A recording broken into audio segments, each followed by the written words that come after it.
Ladies and gentlemen, welcome to Between Two Hats, featuring the one and only, the impressive, Emmy-winning journalist with managed over $500 million in real estate, the Director of Business Development at Magnolia Capital, Trish Beeman. Welcome to Between Two Hats.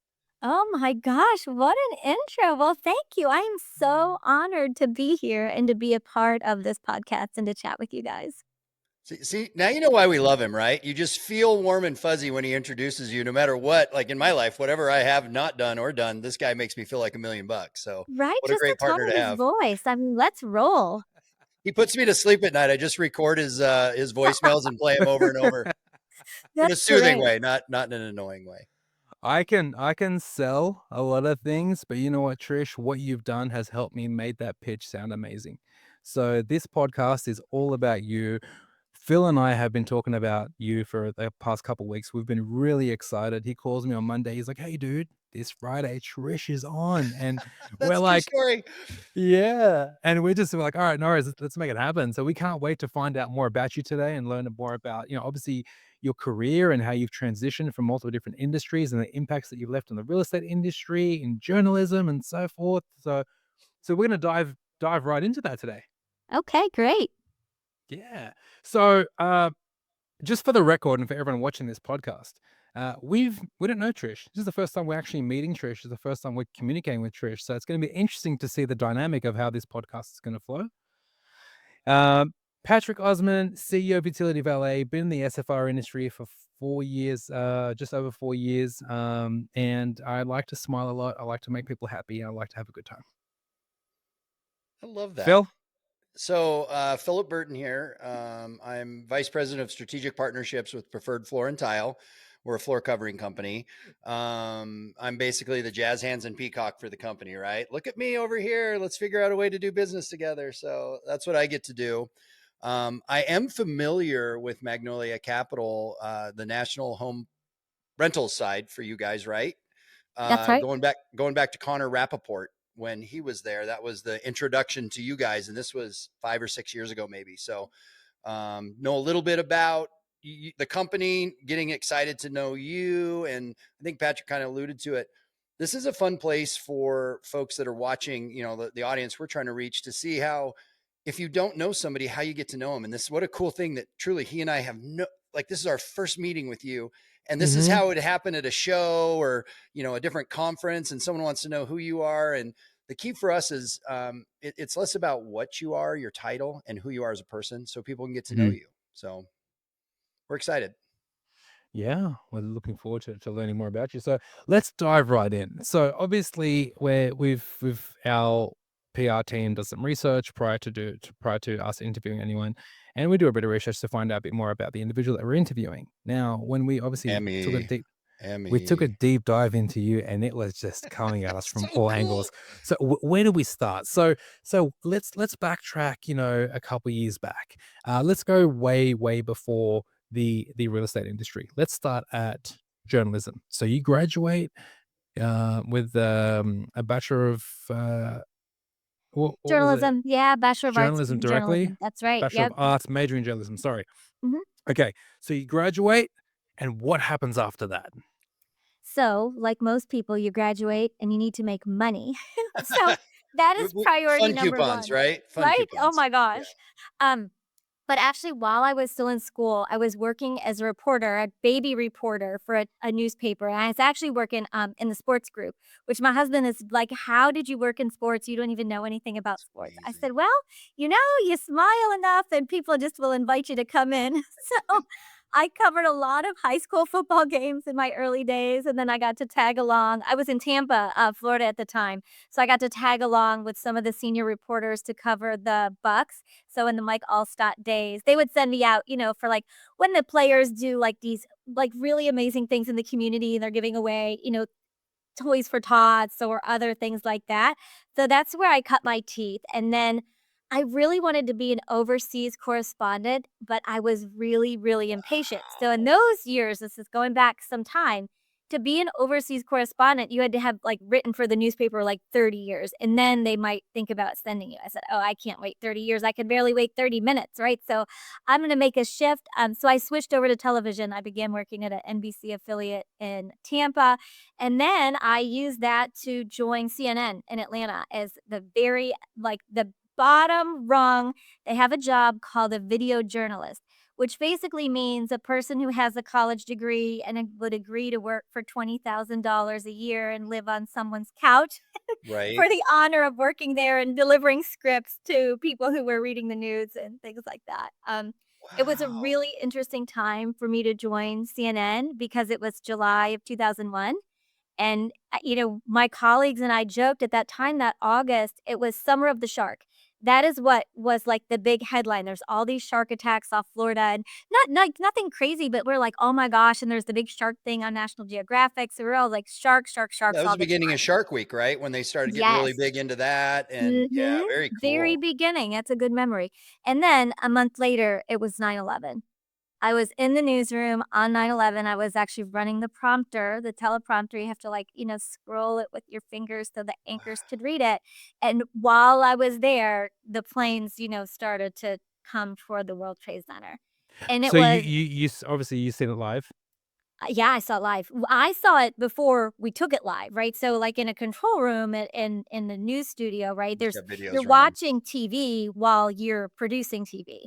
So Yep. we were like watching this, and people are in your ear. You wear these little earpieces, and they're like, "Oh my, like what is this? Like, look, there's a plane that's not where it's supposed to be. What's happening? Should we take it live? And like anyone who lived through that moment, it's like, even on this podcast talking to you guys, it's like I can feel the energy of, like, you're remembering where you were in that Everybody knows moment, where they and, like were. yes, and you can just imagine how we were, like, having a responsibility to the public to say, "Would do we go live or not?" And this is, like, on the approach, it's 8:27 before I think the first plane hit at, like, 8:34 or something like that, but it's like, "What are we gonna do?"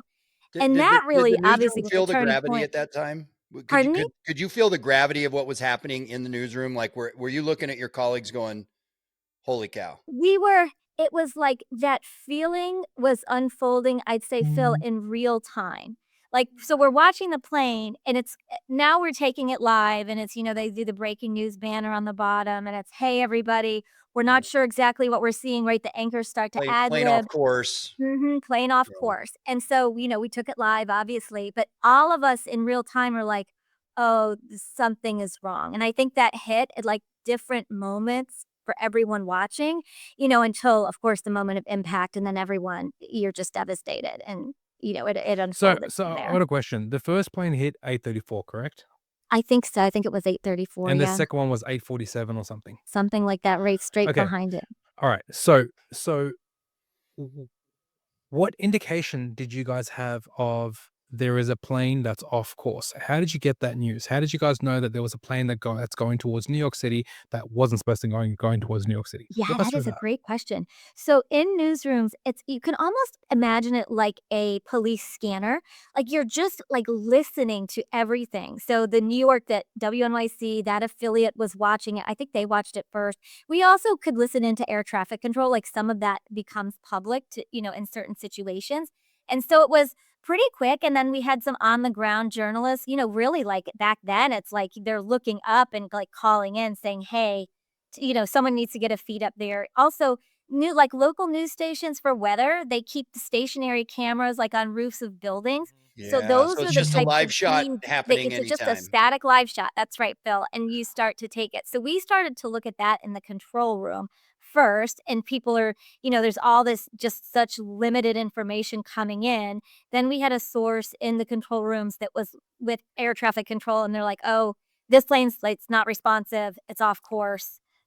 So we knew that. We didn't report, you don't report that immediately like what you're hearing. Of It's like, course. because we have ethics and standards and you have to vet Sure. these things. But, what we did do is just you take the feed live and then the anchor or whoever is speaking, it can just say what they're seeing, right? Or if they get a phone call with someone else on the ground, they report it out that way. Unbelievable. How fast did you guys respond to once you saw it take place live? What did what did the control room feel like? So plane hits, you guys see it. Was there a reaction time from you guys internally, and then shift away from the reaction time to, okay, we need to air this? What's that gap look like between the first hit and So, going live? yeah, we actually aired it live. So So it the went second plane you had live because you The had live second or the feed going on the first? buildings. mhm. Wait, the second or the first went live? The The second went first. live. They both were live. Oh There my was no lord. delay. We were broadcasting live. How did you guys know to face the Twin I Towers? mean, we didn't. I mean, it was, I would say, gosh, if thinking back, maybe it's 30 seconds before impact. I think maybe everybody or most people in the newsroom knew at that point, like, it's too late. Something's Too wrong. late to Something's Something's happening. divert. wrong. We're looking Even up. if they Yeah. pull it Plane's all the crashing in way New York. back, this plane's hitting that building, right? Now, of course, no one knew at that time that it was terrorism or Sure. anything. I mean, the No, we had no assumption clue. Yeah, was yeah, a yeah. plane was off track and something happened to the pilot, right? And you just don't know. We just so many unknowns. And then it was, as the second one was coming, that's I think when everyone started to feel like, oh my God, like Yeah. this is like we're under attack and no one knows what's happening. So that was a pivotal moment, of course, in American and world history. And also, I bring that up because it was a very pivotal moment in my career of like, oh my gosh, you know, 2 minutes ago, we were talking about the summer of the shark, and Yeah. now we are in one of the greatest, impacts to our country, probably in my lifetime, right? So I was a For young sure. journalist. I was 25, at the time, and just really life changing again for me in my career, but also just for the country. And So then my journalism career grew out of there. you're like our version of Veronica Corningstone from Anchorman, where she goes from, reporting on the cat show to holy cow, there's a real emergency happening, and in front of you, one of the biggest events in world history in reality is happening right in front of you. And did you know at that time, like, wow, that this is going to be a shift for me? This is big. I had a sense still, but I don't think I knew. I don't think Yeah. I could How could realize. you? Right? Part of it's being young. It's like really like my first, I'm like maybe my second job, out of school, but also just like the impact of that day. It was more like I called my parents and I was like, you need to go home and you need to stay home and don't go Yeah. anywhere till I call you back. It was because you did, I mean, like really, like we had no idea what was happening in those moments. That's so crazy. Phil, what were you doing the second you found out? This is so embarrassing because I'll tell you, if because that was New That's York time, right? So it would have been 11 Hmm. o'clock Phoenix time. I can't remember if we were on daylight savings in September or not, whatever. no, Um, yeah, but so eight eight let's call eight it two You or were thirty in three Phoenix. It hours. Eastern. would have been like 6:30 in the It would have been morning. 6:30 for you. Yeah, Yeah. that's right. Because you're ahead.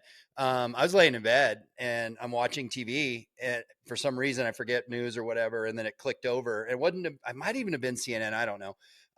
But something I went, whoa, that's interesting. And I remember when the first one, I was probably feeling the same emotions as everyone. Wow, that's unfortunate. Poor pilot. Somebody got off track. This just how could an airliner hit a building? That's just so crazy. And then when the second one hit, I immediately went, oh, yeah, this is legit. This is bad. This is really bad. And you just don't know. Back then, think about our access to the internet and phones and, 2001, right?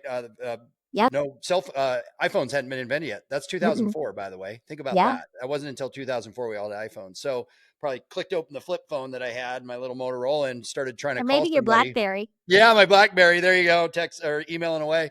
But yeah, it was. I felt the gravity watching it because I knew that was bad. But you just no clue that it was going to be something as massive as it was, and so sad. Yeah, That's that's wild. insane. I was 7 years old, Oh, and we're dating ourselves here, Trish. We are, Philip. That's okay.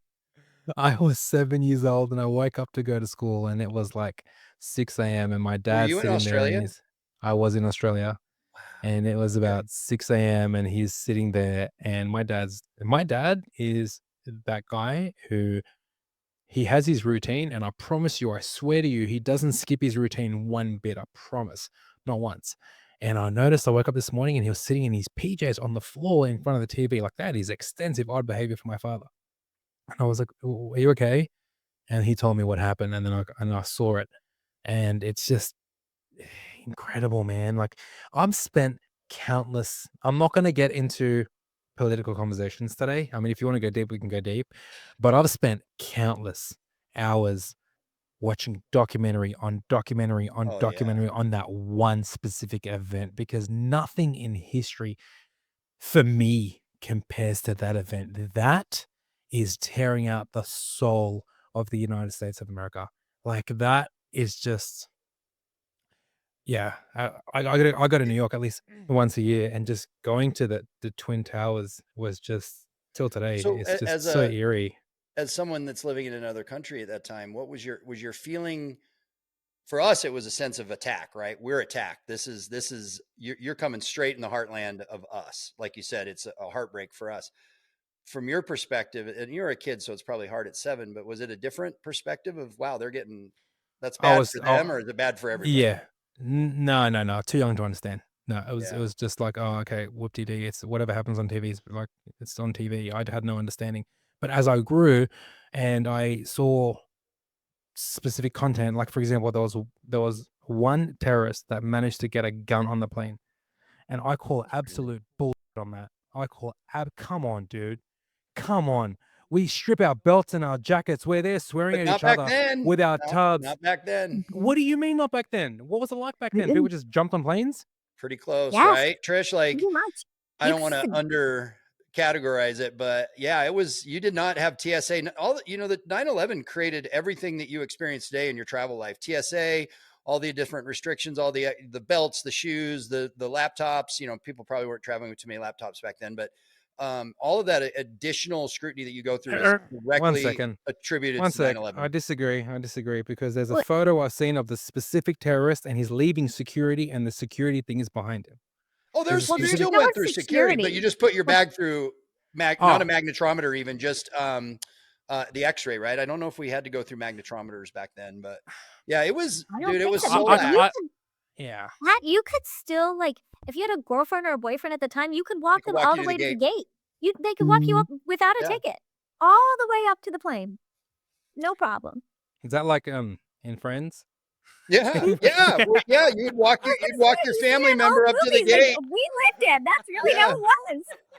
if You you had could too many keep your cocktails, shoes on the whole way. You you could never just had to take wander your on the shoes off. planes back then and end up in Nashville. No big deal. Yeah, Your it No was, mom big saying deal. bye on the plane? That's well, Mhm, insane. not to mhm. like go down a different path, but and we'll look at this up while we're talking. I mean, I think it was into the mid '80s, right? You could still smoke on a plane, Yeah. somewhere in there, like these, It was late. I don't know exactly when, but yeah. yeah, you're right. It was it, and I think it's one of the things we forget. I think Americans, especially, we tend to have really short Oh, memories. very much like goldfish. Yeah, And it's like you don't remember this was, like, not that long ago, right? That yeah. that these things were happening, the That's smoking and the wearing your crazy. shoes all the way through, you never had to take them off, that sort of thing. So let me ask you a question. Just getting to know you today, Yeah, this and is I know this was he's the looking it picture. up.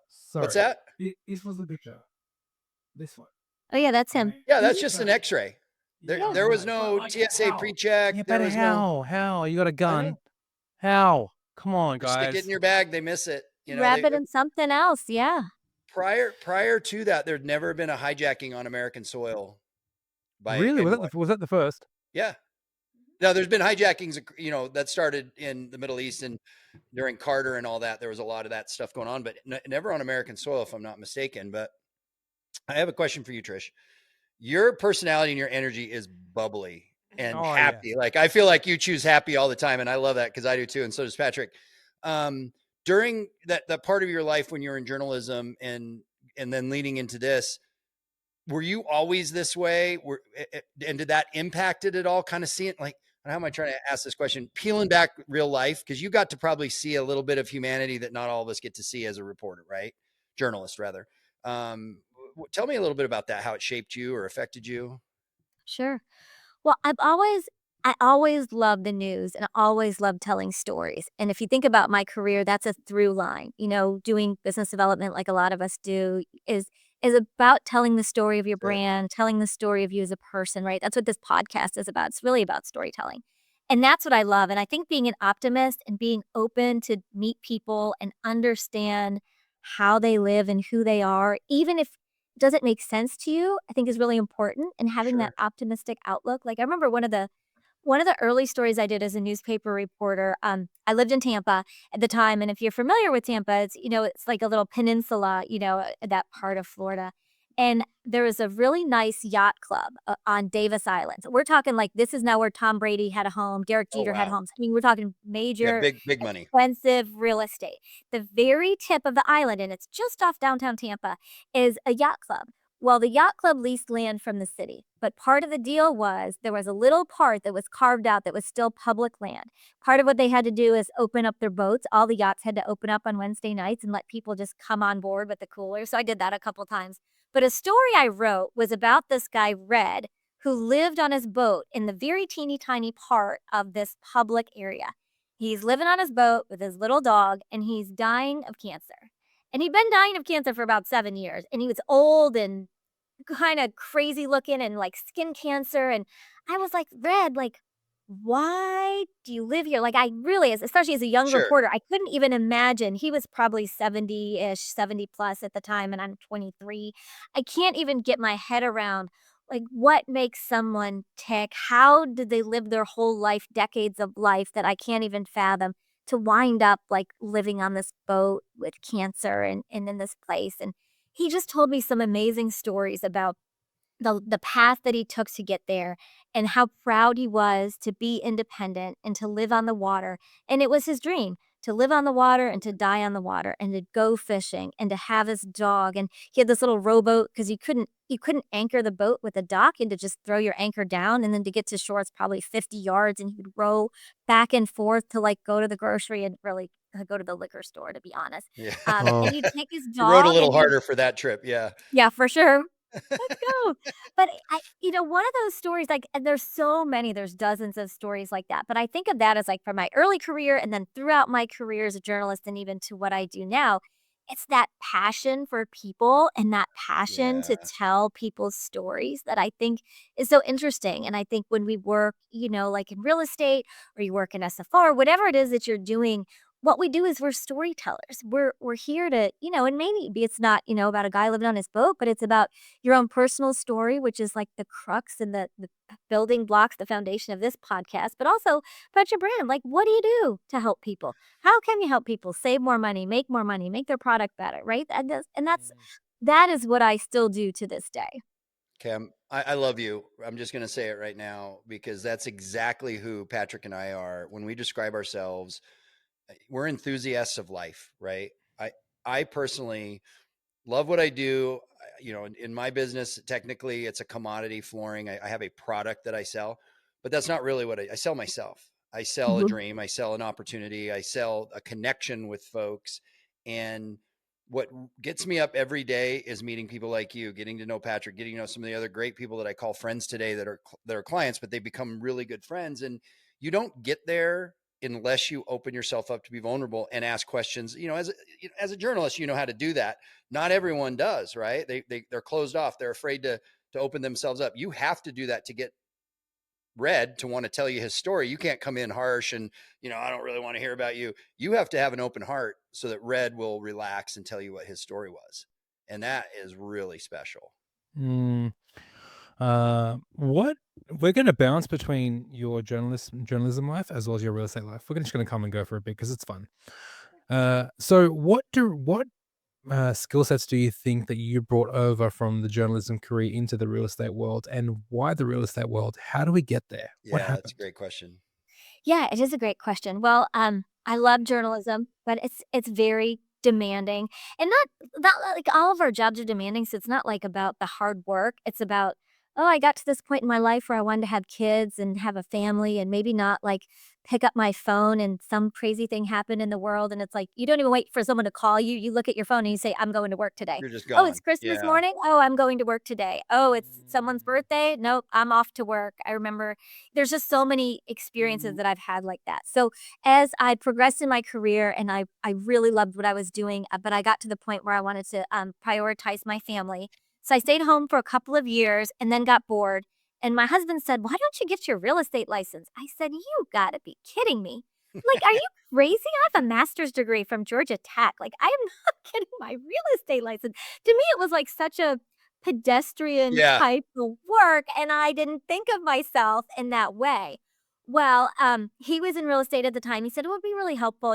Think of it as like our family business, and you're bored anyway, so you might as well do it. So I did, and he was working with Renters Warehouse at the time in Atlanta. Wow. He and his company, Atlanta City Relo and Renters Warehouse had done this partnership, and Renters Warehouse had a franchise in Atlanta at the time. They still do, actually, to today.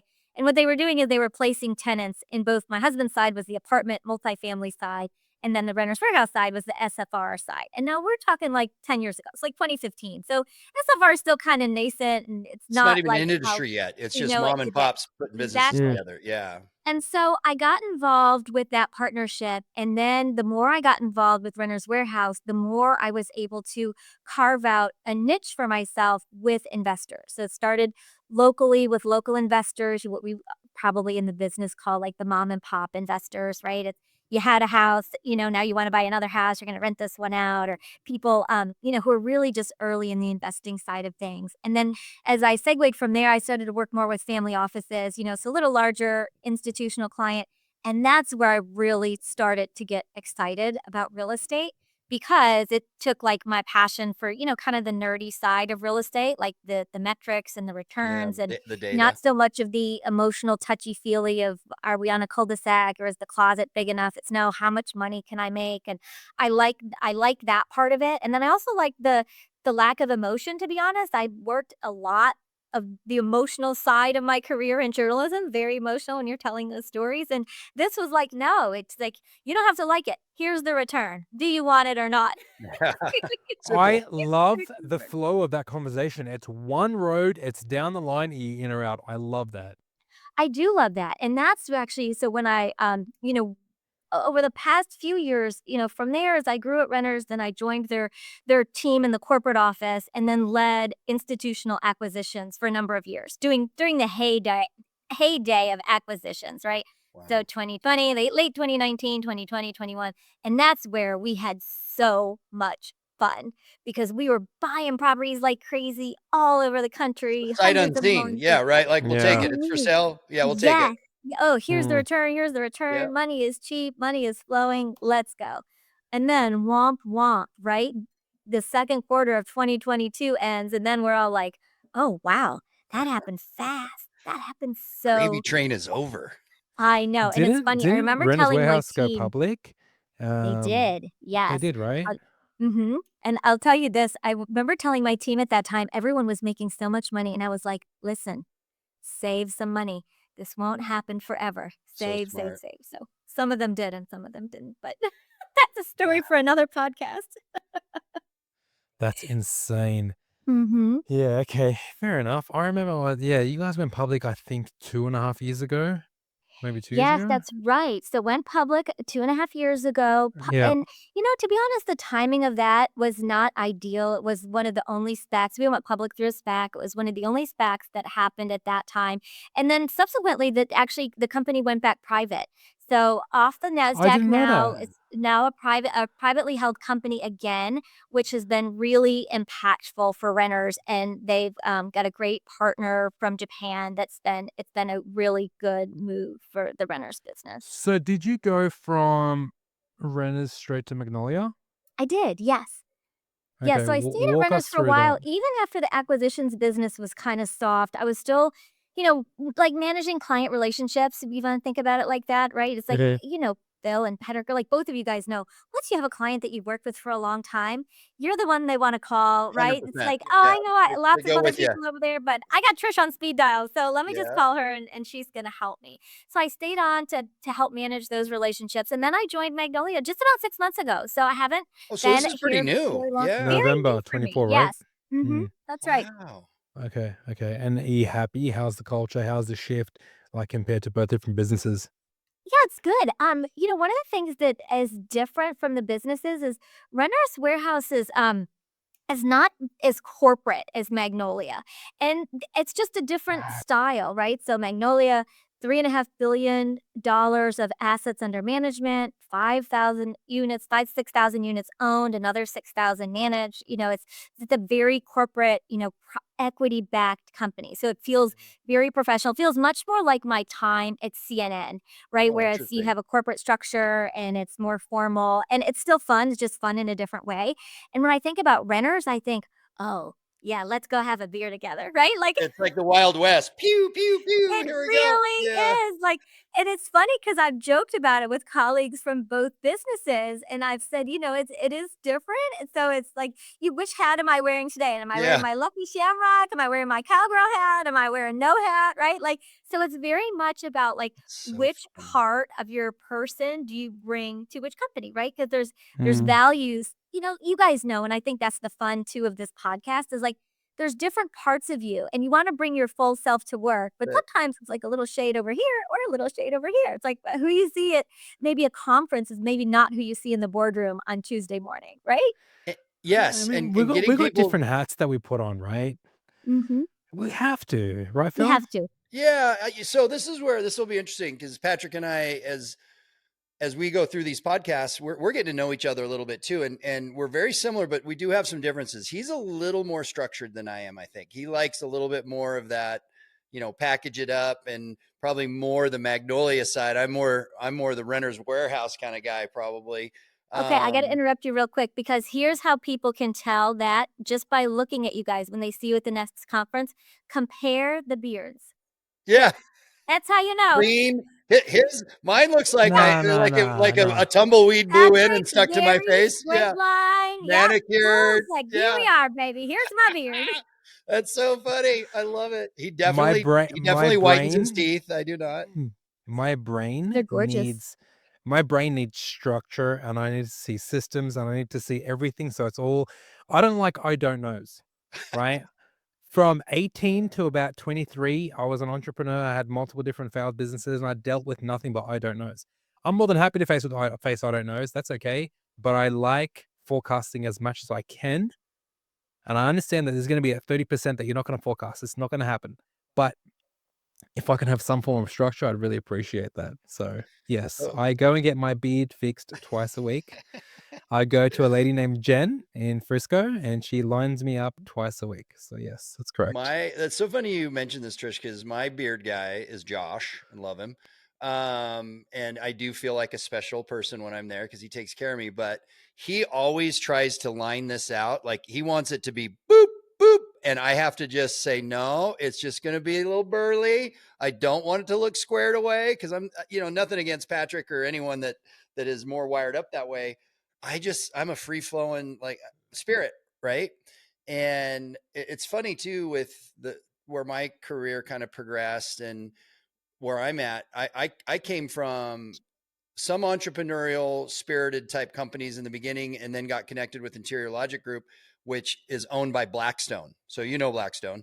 I Talk do. about squared away corporate, the biggest gorilla on the block.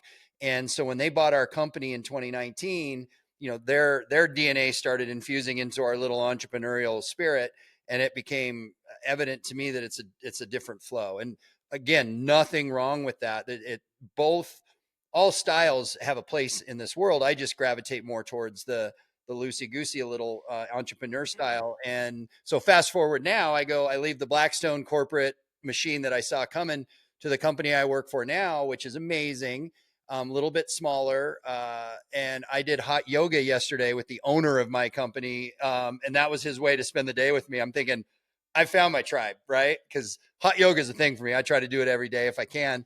He's in town. We're having lunch. He goes, oh, all right, what do you like to do? And this is the first time I've hung out with him.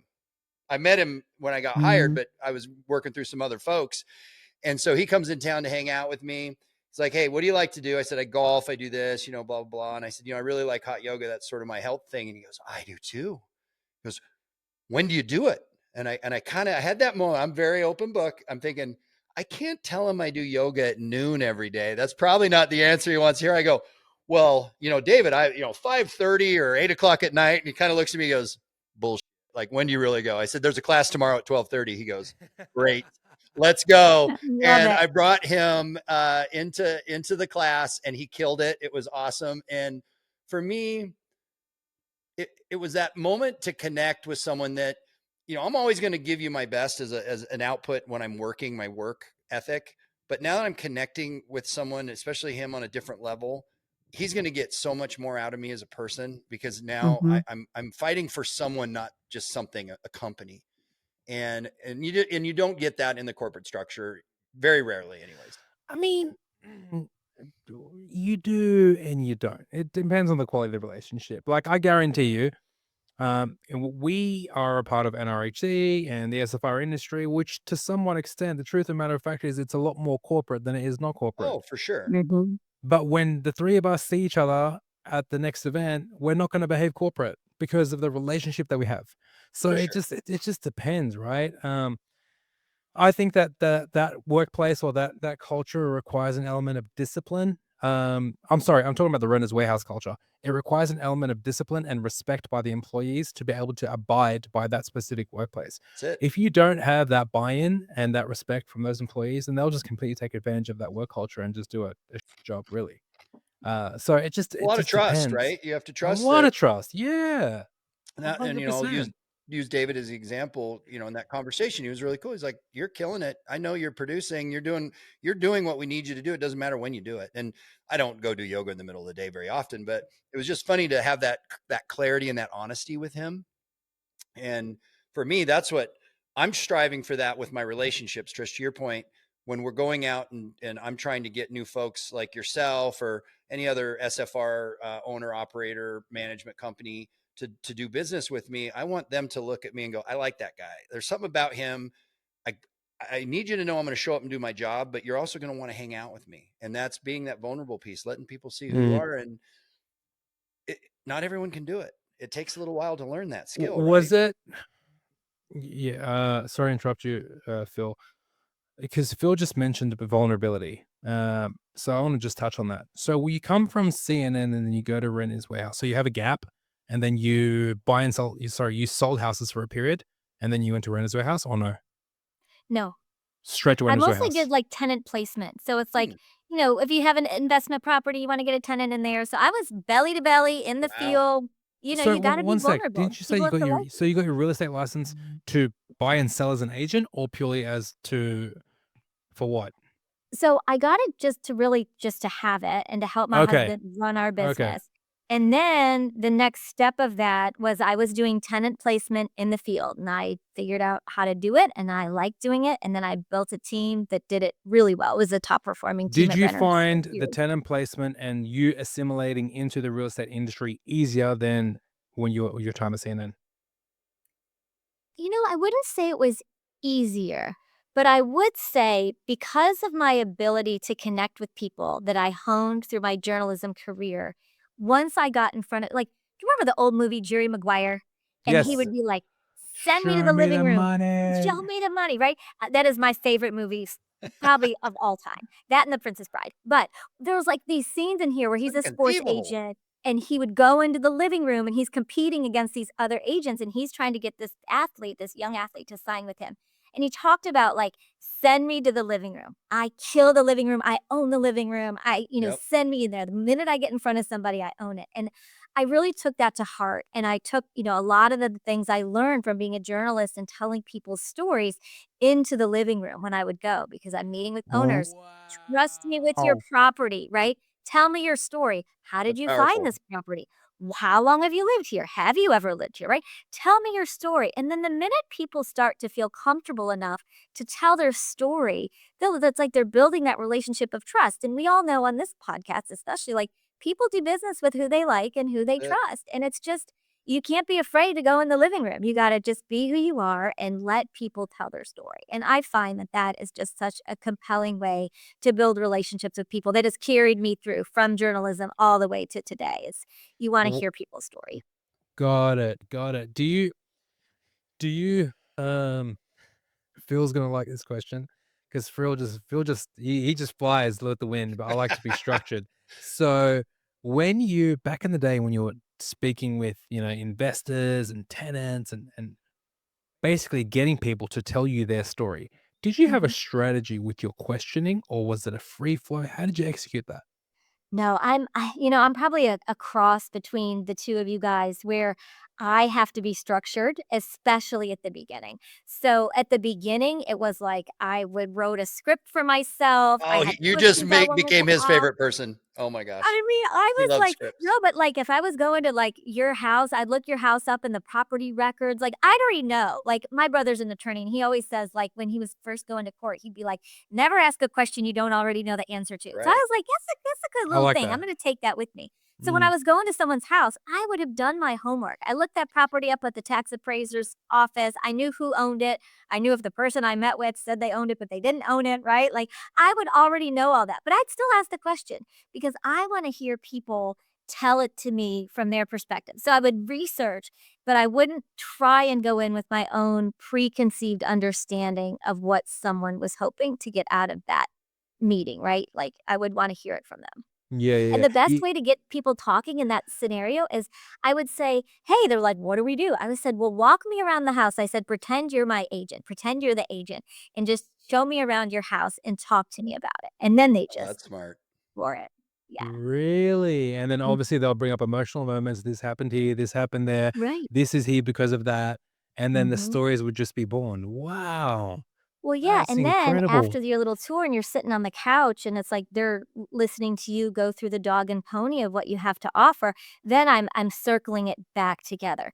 Oh, you Yeah. said your daughter's going off to college. Oh, well, guess what? Like if you rent this house for 4 years while she's away at college, you're going to have increased your, what you have in the house appreciating by X Yeah. amount, right? You'll have this much more of your mortgage paid off by someone else, that's going to pay the rent for you. Now, we're talking about like people who are novice investors, obviously, we don't talk to investors that way, but someone Sure. who's never rented a house before and has no idea what they're doing, that's, like, really meaningful when you've already heard their story, and then you can circle it back into, well, why would they wanna work with your company?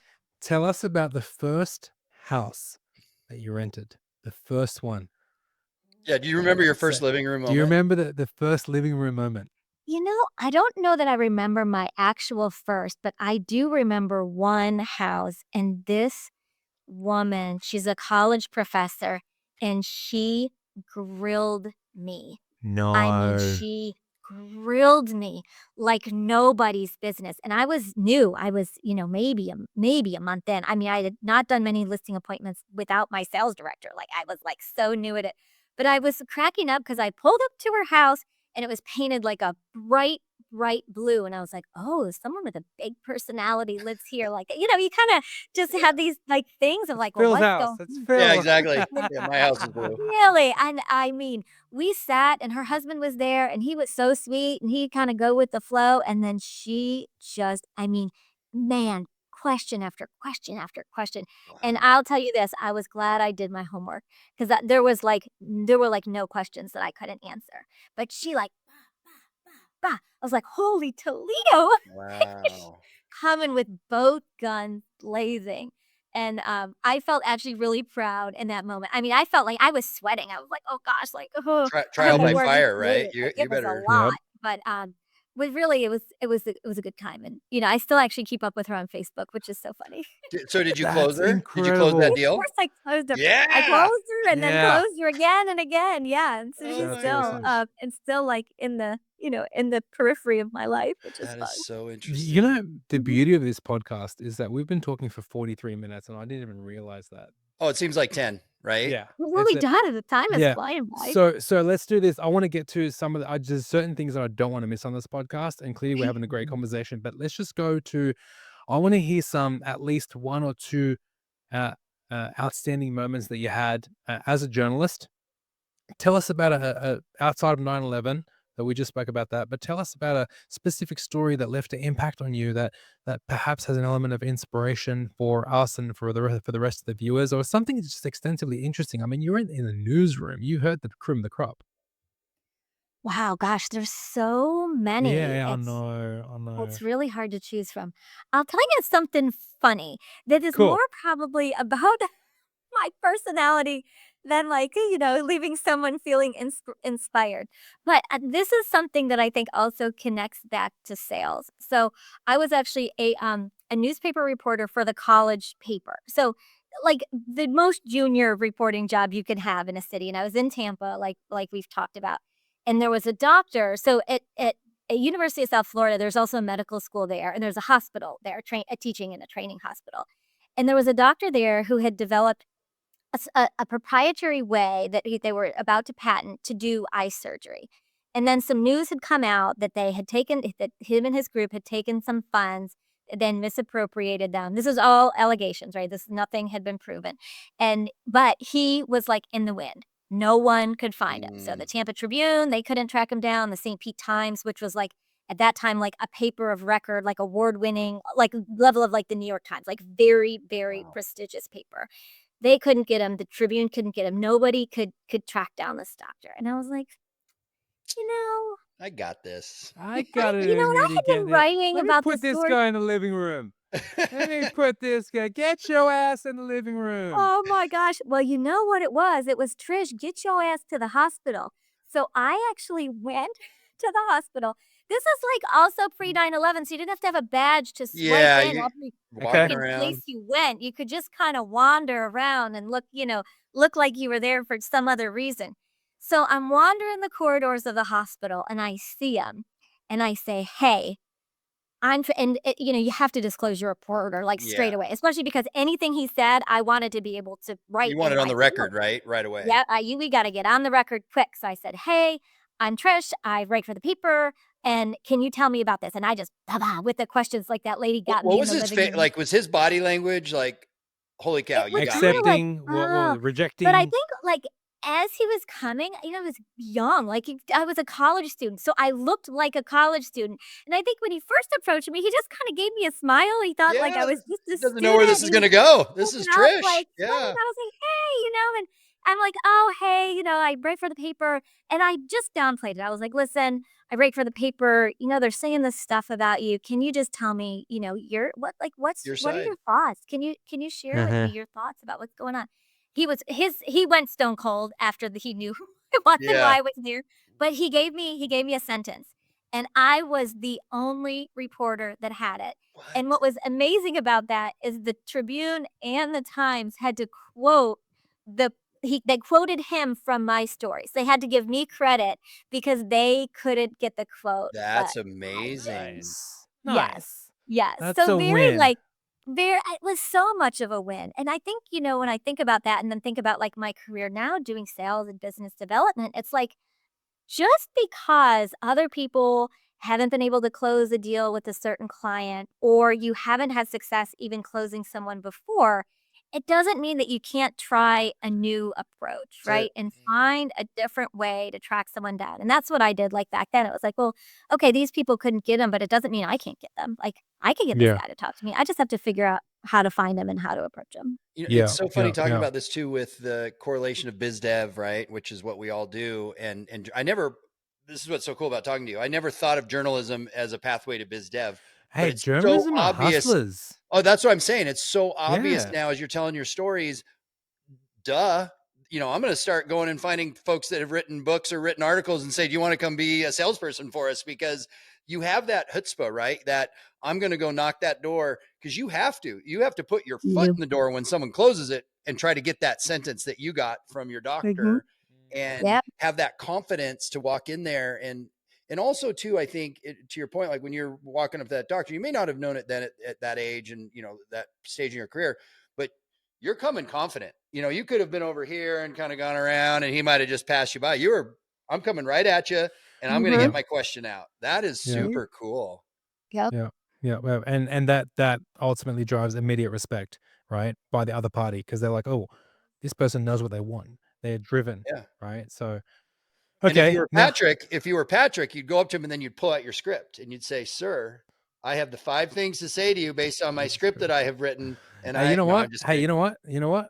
I want let's. I love you. I'm more than happy. I'm more than happy to have a competition live where we outsell each other, and there's no scripts, bro. Let's just go, you and I. Let's go between two hats. You and I. Yeah. Sell me this pen. Right. See, he has an advantage, Trish. I don't know if you know about him, but he comes from the Jordan Belfort like circle of marketing and selling. He's a machine. So I don't know that I'm going to take him up on that bet. I like to win.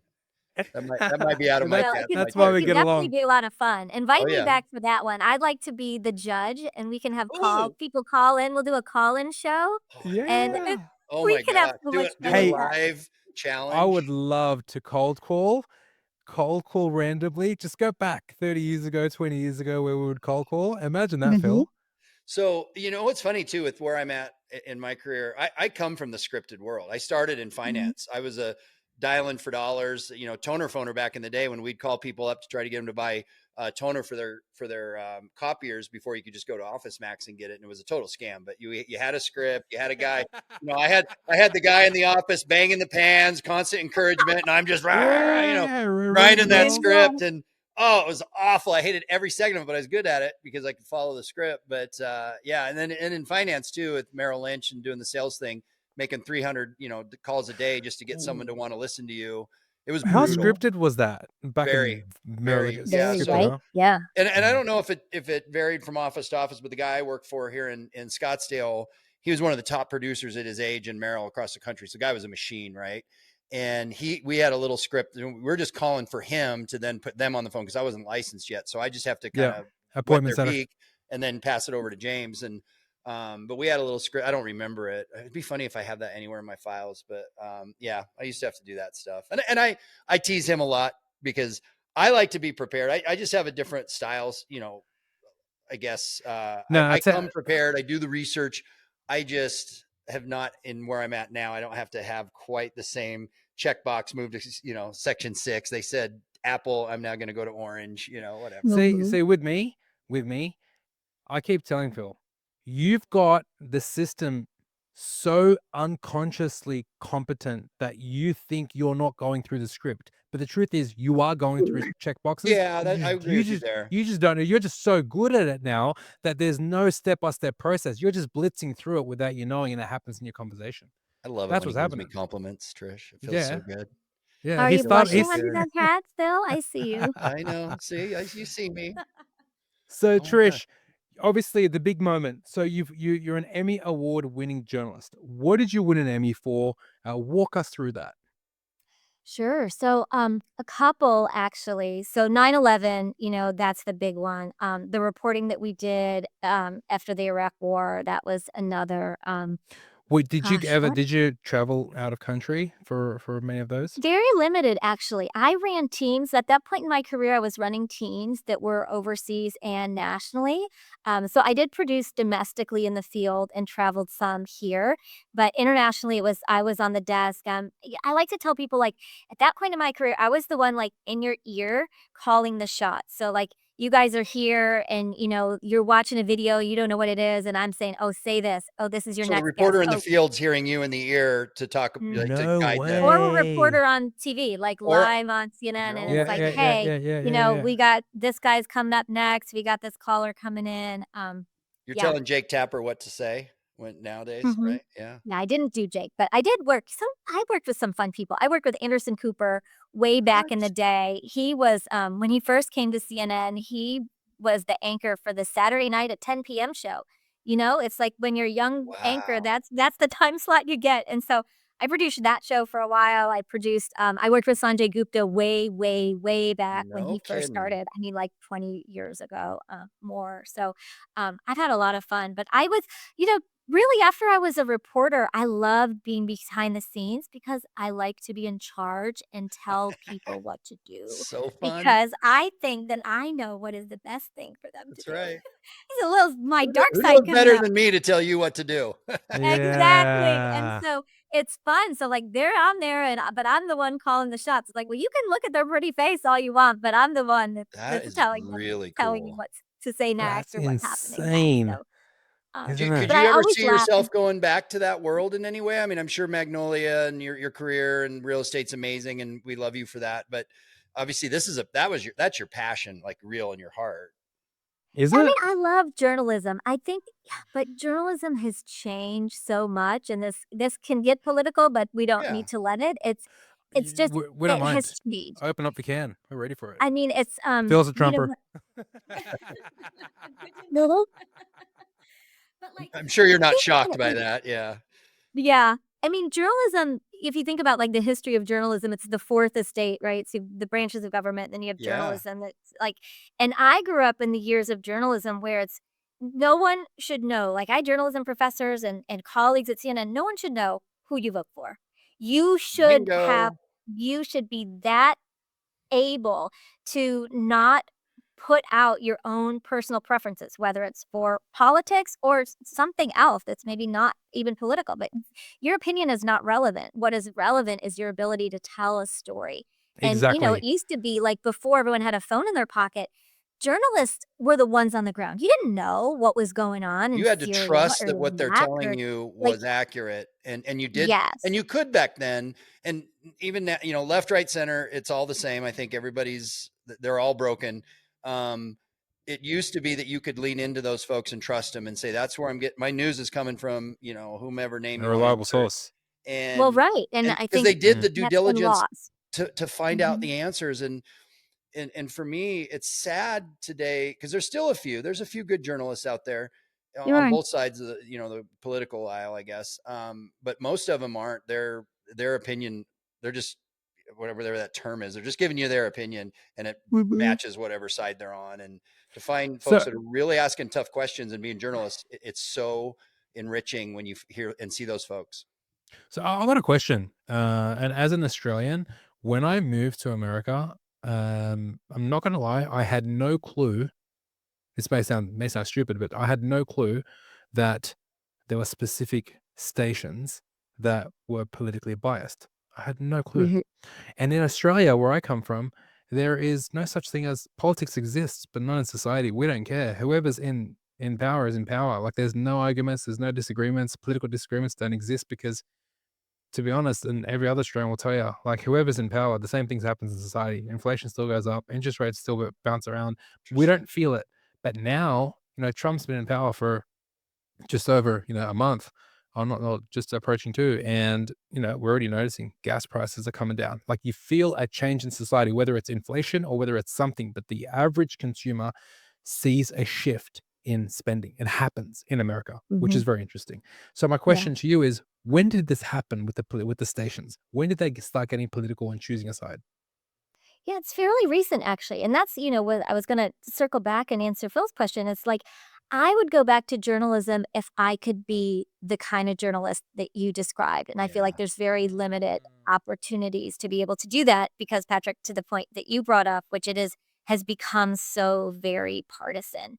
And that's a challenge. Like I remember though, even in my later years at CNN, I worked with a number of Republicans, and I would tell my family who are primarily conservative that I worked with also conservative journalists at CNN, and they're like, "No, you don't. It's only It's the not lefties." possible. Yeah. And I'm like, "No, like legit, I sit next to a lady. Like, you want me to I call know her what Legit. she really thinks. Yeah. and I think like we could talk to her. She voted for Bush. I mean, That's so we great. love her.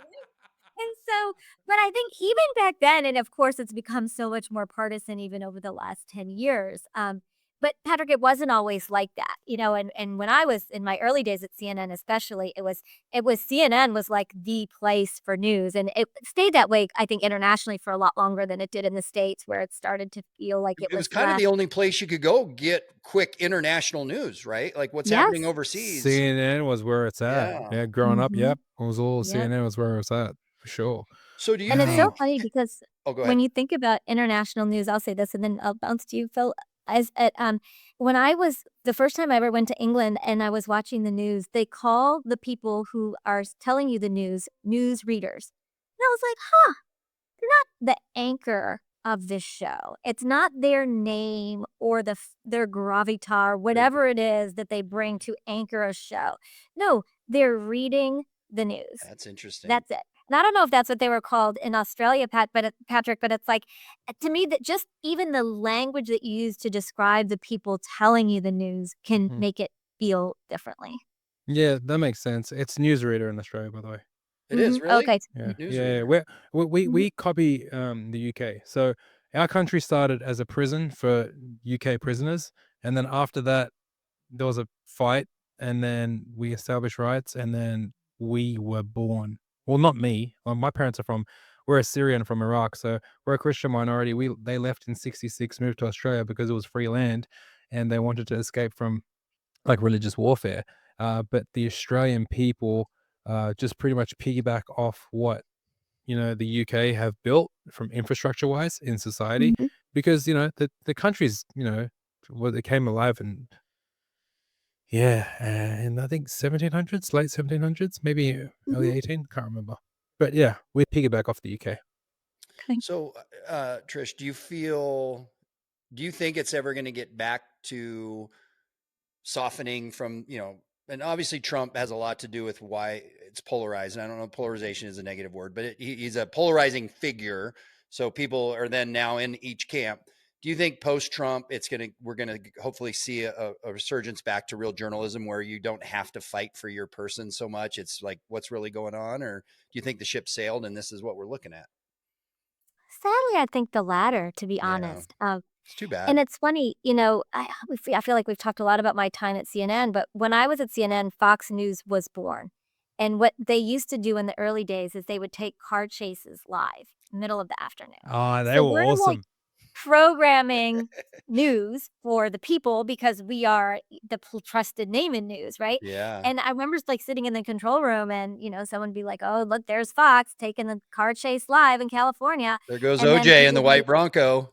yeah, well, and it's like, "Well, should we take it live?" And it's like, "We're not taking a car chase live like we're CNN," but they're like, "But look at their viewership," right? And so even Yeah. back then, and this is way before like the partisan politics of news emerged at Fox or CNN or MSNBC, any of that. I just think that now the infrastructure has been so fractured that people get the news they want, and you'll find a place that will give you the news that you wanna hear, Yeah. and I just don't think there's a place for many people that wanna just hear the news.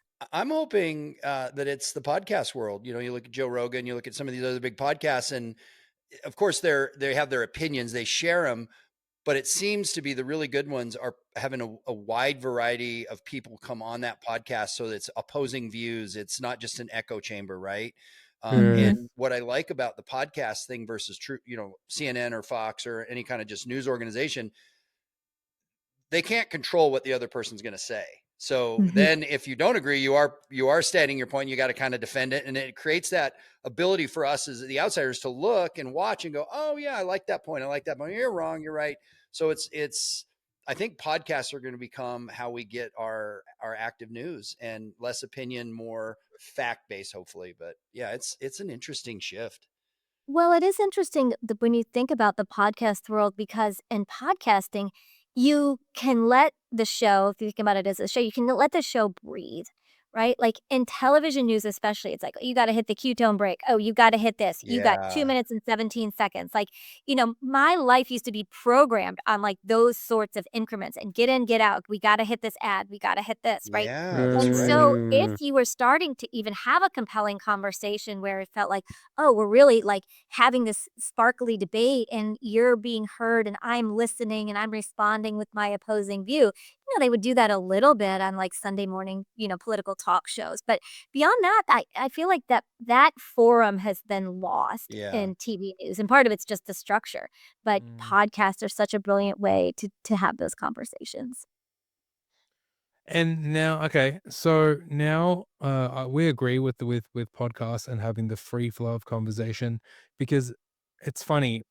Phil and I have outstanding conversations, as is no cameras, no microphones. Mm-hmm. And one day we're at a conference, and I was like, we're just having a great conversation.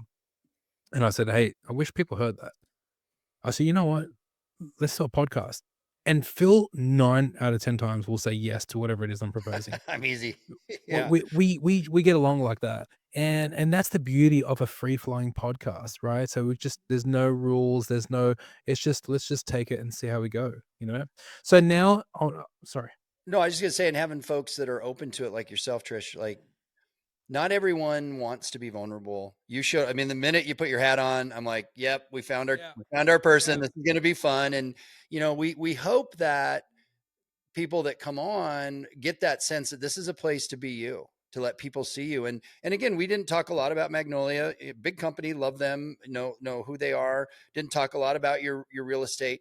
I think people watching this, and if you are out there watching, we'd love to hear from you. When this airs, are you getting to see who Trish is? And now, is that somebody that you can feel more comfortable approaching or connecting or reaching out to and just saying, hey, I saw you on that podcast and I had no idea you're in journalism. I wrote some article or I did this, but let's talk. And then it turns into how you guys can help each other in business or just even on a personal level. Yeah, Mhm. yeah. And on that note, I actually want to just chat a bit more about Magnolia. So, you've been there for a couple months. How's everything going? Are you happy? What direction is Magnolia taking? If you feel comfortable sharing that, and in your role specifically, what are you trying to achieve? Yeah, thanks for that. It's going really well. What's interesting is, and I've worked like this before, but the headquarters are in Chicago, so almost everyone is in Chicago that's on like my Where team, are you? and I'm in Atlanta. Okay. Oh, nice. So I'm lonely down here in the South. All by your lonesome. All by my lonesome. But that's okay. It's a great group of people. We have a lot of trust in each other, and I'm a huge fan of Max Peak, who's our CEO. So he and two venture capitalists founded the firm in 2016. Mhm. The partners are also the guys who founded Vivid Seats. So they're tech entrepreneurs, Ah, and so they brought that tech experience to Magnolia. So we're really like. And a lot of people say, are tech enabled or tech powered. And I think one of the things about Magnolia is like they are like uber tech Truly. focused Yeah. and tech forward. It's really interesting. So they brought like about 1,000 door portfolio under the Magnolia umbrella. They built out all of their own software. I'm talking all of it. I'm talking about we manufacture our own smart hubs and programmed the technology to unlock the doors because we No wanted to do it way. ourselves. Like really? like really super forward thinking when it That's comes very to cool. technology and how we manage homes. And what I was brought on to do was one of our big focuses for this year and probably the next 3 to 5 years is to really expand our build to rent footprint. So we'll be both acquiring assets on the build to rent side and then also doing third party management specific for build to rent. And what makes Magnolia interesting about that, and then I'll stop the pitch, is that we have all these assets on the multifamily side that I talked about earlier, and then we have a number of assets on the single family side. And what we've seen is that neither of those ways and the approaches that we manage either multi or single family is the right way, in our opinion, to manage build to rent. So It's the a way different that we animal. manage build to It's a rent different is animal. very operationally focused, and you can do some centralized services. You don't always have to have staff, on the ground. And so we can find improvements there. And then the tech stack that we built around that is pretty compelling, if I do say so myself. Well said. That's interesting. So I had no clue. So Magnolia manufactures their own smart hub. Hmm. Yeah. Really? Onshore in Yep. America? No, off Mm, overseas Will mm. that when be we bring something it. eventually that they want to roll out to other users? Best Yeah, practices like, hey, we in did the this. We've industry. we've got this down. We can sell it or market it, or they want to keep it proprietary for you guys. What's the thinking there? Yeah, mostly proprietary right now. It's one of the edges that we have for management, Yeah. and but that's not to say that we would never consider it. One of the things we like about it is just how we look at IDs and how you can prevent squatters and Hmm. those unfortunate situations that happen sometimes once people get access to the home.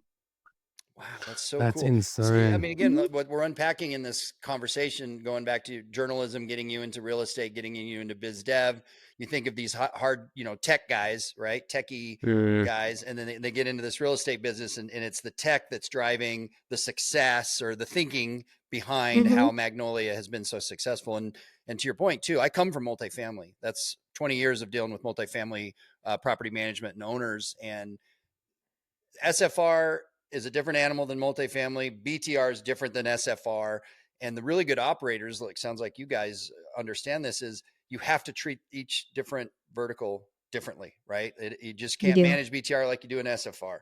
And understanding those nuances and dialing in on that, whether it's through tech or just policies and procedures, gives you an advantage Yeah. over the other folks that are just trying to combine everything.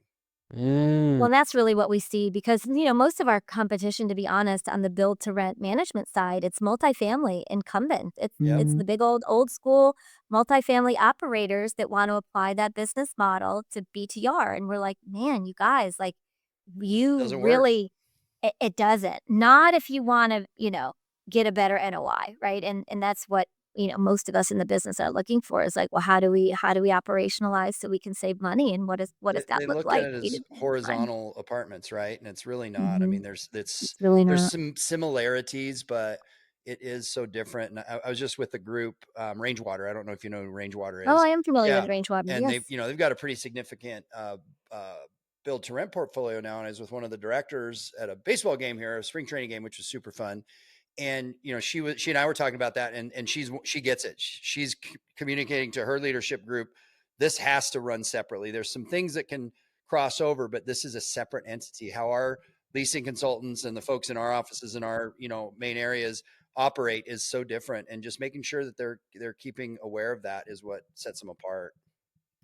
Well, and even how you market it, which I know you guys both have this marketing background, so I'll get into the weeds a little bit, but like how you market build to rent, how many operators market build to rent is they push it out through like an apartment marketing platform. So what that means is like if you're looking for a build to rent place outside of Phoenix, for example, you're going to see this build to rent community with like 40 units available. So it makes it look like it's an Yes. apartment when you're just Yes. scanning the map, Yeah. right? But it's not. So, like, one of the things that we did differently at Magnolia is like, well, we broke that apart. We said, no, 98% of our traffic comes from Zillow. If you're looking on Zillow, you're looking for a single family home, which is what build to rent feels like for most Yes. people, right? Yes. You get a Yes. garage and a house, and it's like, well, this It is is. like It a is a house. single family home. So, Yeah. if they see, right, this cluster of 40, they just pass it by. So we've operationalized our marketing to capture that. And so we list each BTR unit as its own separate Oh, unit. that's so smart. So it's like it's separate. Well, and then that means that our time to lease is cut in half by, 70%. We're not leaning on days on the market because we have it marketed a certain kind of way. Like, so it to your point though, what you talked about earlier, it's the tech and it's like the process and operations that really make this managing this vertical very different. That's really Mm, cool. mm. It's opening your mind to thinking, look, different way of looking at it, thinking differently, approaching the same, an old problem a different way. And Yeah. that sounds like a really interesting group. I can see why you're attracted to them, and obviously why you joined that team, because your energy and your style is fun and free flowing, but you can tell you want to lean in to make a change. You want to make a difference where you're Hmm. at, everywhere you're at. That's what journalism, I think, comes Sure. from. You want to make a difference in the world, right? By reporting Mm. on what's going on. And it sounds like these folks are going to make a big difference moving forward. So So at the Yeah. moment, the portfolio sizes of $1 million around 12,000. Yep. That's awesome. That's great. Yeah. I'm looking. That's interesting. I mean, I've been in the industry for 4 years. I've never ever heard of a SFR owner operator that goes ahead and manufactures their own smart hub. That's huge, dude. I know, that's It's So cool. huge. yeah, no, that's massive. All right, Yeah. a few. I don't want to keep you guys for too long, so I want to. There's a few last minute questions that we like to just spontaneously drop on each one of our guests, just to learn more about them. So all of a sudden, today's Friday, you get a phone call, and then God Himself says, "Trish, you got dinner tonight at 7:30, and you can choose a random fictional character to meet you at dinner. Who is that fictional character?" Oh, God. A fictional character? Yes. Or a person from history. Oh, I do not How's know. that? Is it? It's a tough one. That is a tough one.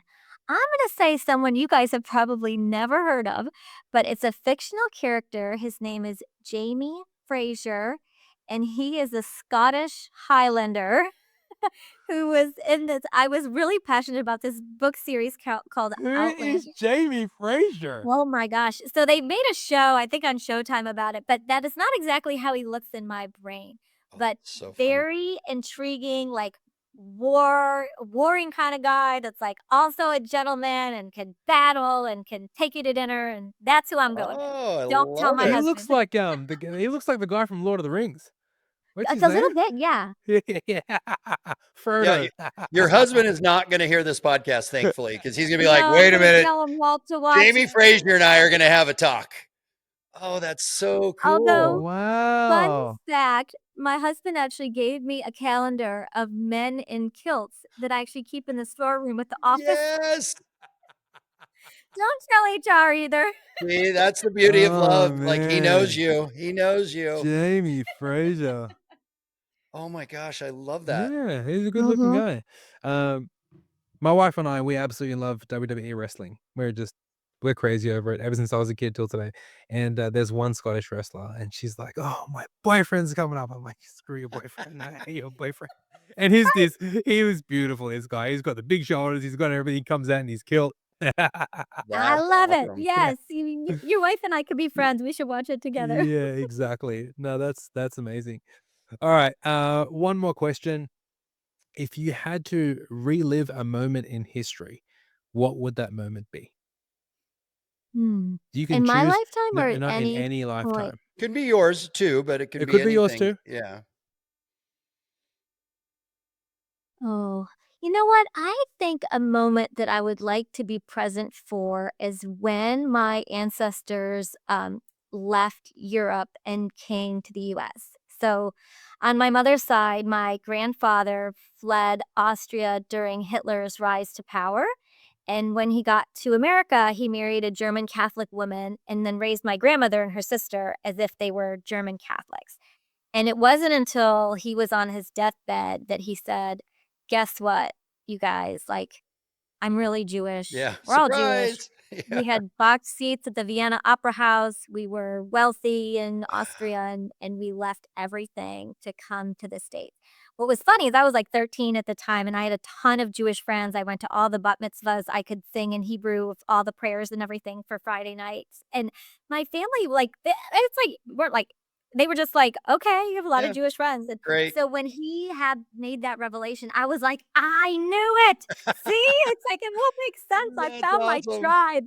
And so I don't practice Judaism, and I don't take that lightly, but I think when I think of like what in the world might he have been feeling in those moments? What were his parents feeling, of course, who I never met? And like what was that like to lead everything and to come to America to start over?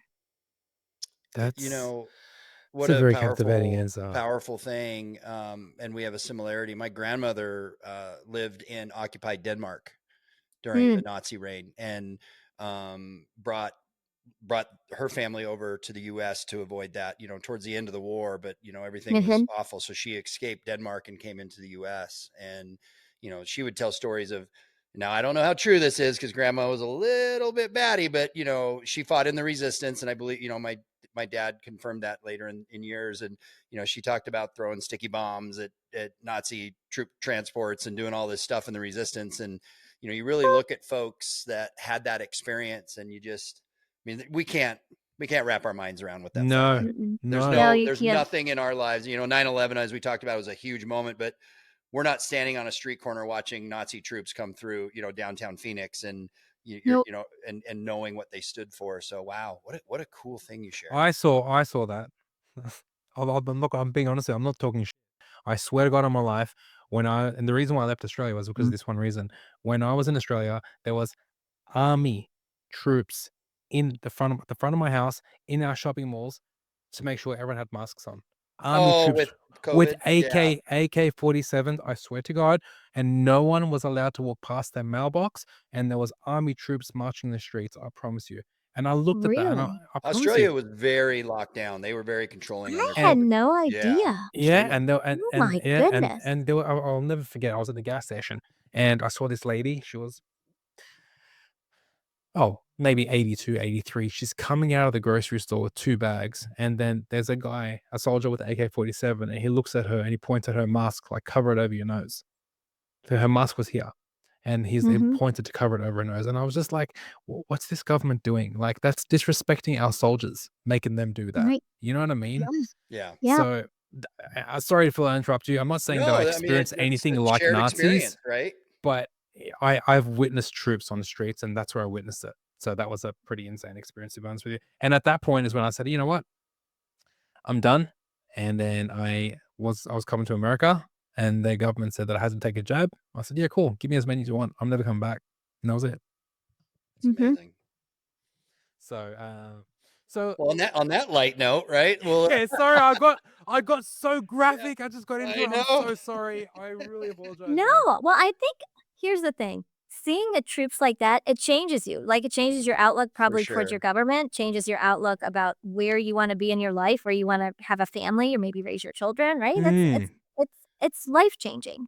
yeah, yeah. You never Hey, think these things can happen till they happen. 9/11, your experience, the things you've seen in journalism, what we experienced through COVID, and what is to come. You know, this isn't the last big I can't believe that happened moment. And you know, it does shape us. It shapes who we are and what we stand for. And I think the really cool thing is, and then maybe this podcast is a reference of that. At least we've got a voice. We can talk about it. We're not afraid to, you know, we don't have to cover our faces for this podcast and not you know, be in fear for sharing our opinions. And that's still pretty strong in this country, and I think the world. So yeah, yeah.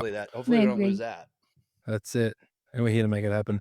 Trish, thank you so much for giving us your time today. It was such a pleasure to connect with you. Amazing. You gonna be at Nashville? I am. Yeah. Are you Yeah. guys going to be there? Cool. Yeah, Oh, yeah. yay. How fun. I'll look You'll for see y'all. us. We'll be there with our two hats. So we'll definitely be We'll get a spottable. picture between two hats so we can actually close the loop on our logo. Yeah, That'll be exactly. perfect. No, I appreciate your time. We had an absolute blast today, and looking forward to connecting in the future. Yes, same. Thank you so much for having me. This has been so much fun.